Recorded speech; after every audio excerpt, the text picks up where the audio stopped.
Hold on. Give me a moment. I'm just kinda here.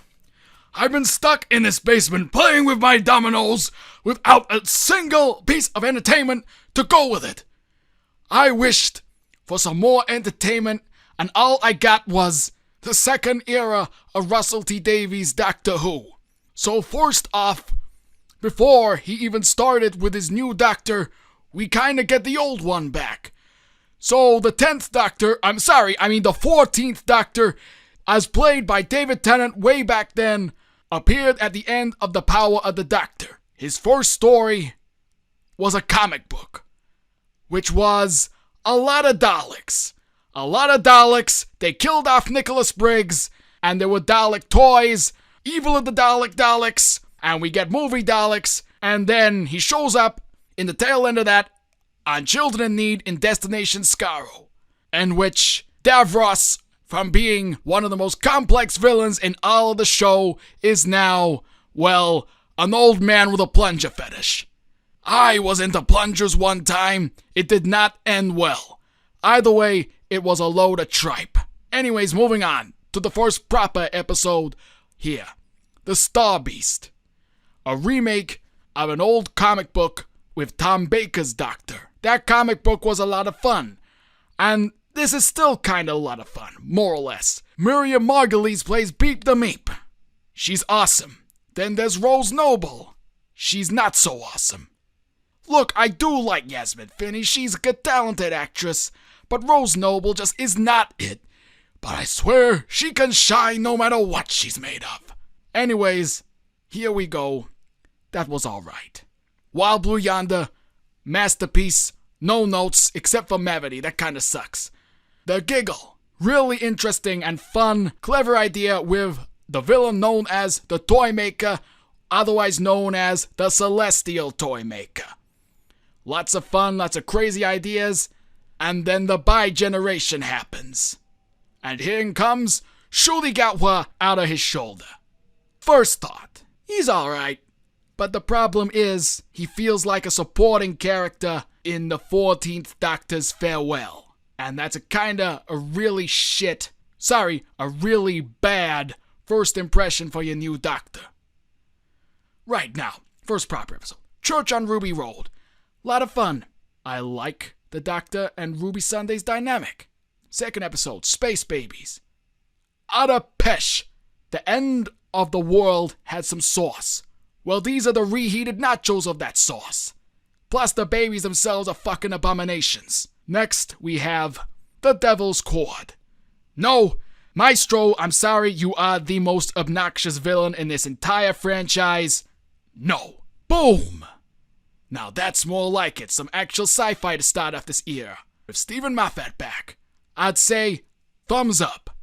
And after this, we get 73 Yards. Nice character piece. Well done, Millie Gibson.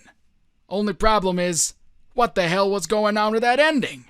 Maybe it needs an explanation, maybe it doesn't. But I'd say this one's alright. Dot and Bubble.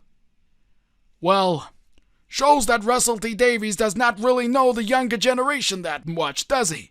And perhaps the first Black Doctor should have reacted a bit stronger to this. But pretty good acting from Shooty at the end, so well done. Rogue. It's all good.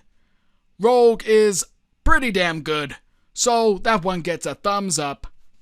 The Legend of Ruby Sunday. Well, as it turns out, there was an old lady all season called Susan, played by an actress called Susan Twist. Well, guess what? There is a Susan-related twist with her. They all think she might be the Doctor's granddaughter, Susan, who first appeared way back in 1963. Well, she ain't that. In fact, she's a woman called Sue who works in tech and is therefore something created by the old villain Sutek. Yeah, that's right. Sutek from the Pyramids of Mars, who you would not know back in the day if you never watched Pyramids of Mars. Perhaps the next episode is gonna alleviate that. Oh, by the way, there is also a mystery this entire season about Ruby's mother. We'll get on with that. Now, this is a load of overcomplicated pesh. especially towards the end. Towards the end, and Jesus, man. No. Oh, I just realized I never talked about Mrs. Flood. Old lady shows up. She kind of breaks the fourth wall. Maybe she'll be important later. Right, joy to the world. I like the idea of the Time Hotel, but nah. The Robot Revolution. Here is an introduction to our new companion, Belinda Chandra, who is kidnapped by a whole load of robots who I swear had nothing to do with me, and he takes him all the way to a planet named after her. Turns out said planet is done by her incel of a boyfriend, who is a deformed baddie. I wonder why this one's okay and Davros is not. But we move on. This one's a bit okay. Now we have Lux, where an evil cartoon called Mr. Ring-a-Ding shows up and traps people in his movie theater inside his photographs, and he wants all the light. He wants to get so light. Also, the Doctor and Belinda go inside and meet Doctor Who fans. Straight out of Tumblr in the late 2010s, or early 2010s, I lose track of time. It's alright, I guess. Now we have The Well. I loved Midnight. It's one of Russell T Davies' best stories he's ever written. This did not need a sequel. It's fine for what it is, but it did not need it. So, but maybe I will give it a thumbs up. So now, lucky day. We take a break from the Doctor and Belinda, so now we got this. Lucky Day, which is all about Ruby Sunday and this guy, who apparently has been stalking her after an alien encounter with something called the Shriek. Turns out this guy is a prick, and really just wanted to get out of UNIT because he's a conspiracy theorist that wants to bring down the government. Do not question your government. Never. I mean, that's why I'm still here, aren't I? Playing with my dominoes? That's just what we do. Either ways, I actually kind of like this episode a lot, so I'll give this one a thumbs up.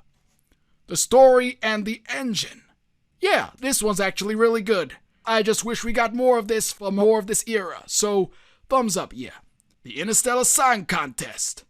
Well, there's a thing called a dagadoo, dagadoo, dagadoo, dagadoo, dagadoo, dagadoo. Dagadoo, dagadoo, dagadoo, dagadoo, dagadoo, dagadoo. La la. Well, you get the idea. So, the Doctor and Belinda go and to Space Eurovision with Ryland Clark been unfrozen. But the problem is there's a terrorist attack going on, and the Doctor does not stand for that. You might see some real-world parallels between a current ongoing genocide. Well, where will the Doctor stand? Turns out he's pro-genocide, so bam. Oh yeah, I forgot to say, you wanna know who Mrs. Flood is? She's the Rani. And then she bi-generates again. Then Archie Punjabi comes out of her shoulder. And then this lady is more the Rani. And Mrs. Flood is the little tea lady throughout the rest of it. Okay, now we have the Wish World, where the Doctor and Belinda, after the Rani takes this evil baby thing, well, not evil, but a god baby thing, and rewrites reality, they're now married, and they're in this weird, crazy, hyper-traditional world made by Ruby's incel boyfriend. Oh, and also, turns out the Rani wants to do his whole thing to bring back Omega. Remember? I remember a good episode. Doctor Who in the kitchen sink. A thumbs down. The Reality War. Following up more of that, they go back to the day again. The Doctor finds the Rani. Oh, and the Rani goes and unleashes Omega, who for some reason now is a giant mummy thing. They go buzz, they kill the thing, and bam. Also in this two-parter, the Doctor and Belinda have like a, well, they have kind of sort of a baby. A space baby. In fact, it is the same space baby, who for some reason is now their daughter. And everyone makes a really big deal about why we have to save this little daughter. So, they do. After putting Belinda in the Zero Room. Except they don't. Because Ruby, for some reason, remembers her and says, look, there's all this stuff. There's all this little stuff going on. Look at all these people. And there's someone missing. You know that, Doctor. And then the Doctor says, oh my God, there is. I gotta go and kill myself. I'll go rephrase that. I gotta go and unsubscribe myself from the Doctor Who YouTube channel. So he does on the TARDIS console.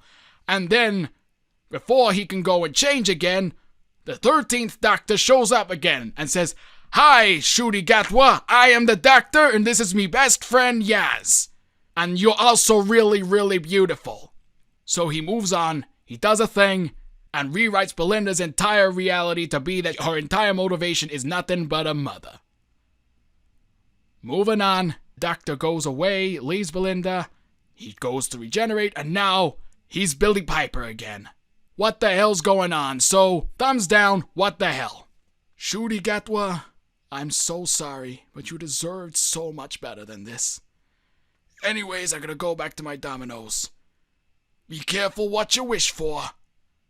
Things can always be better, or worse, than dominoes.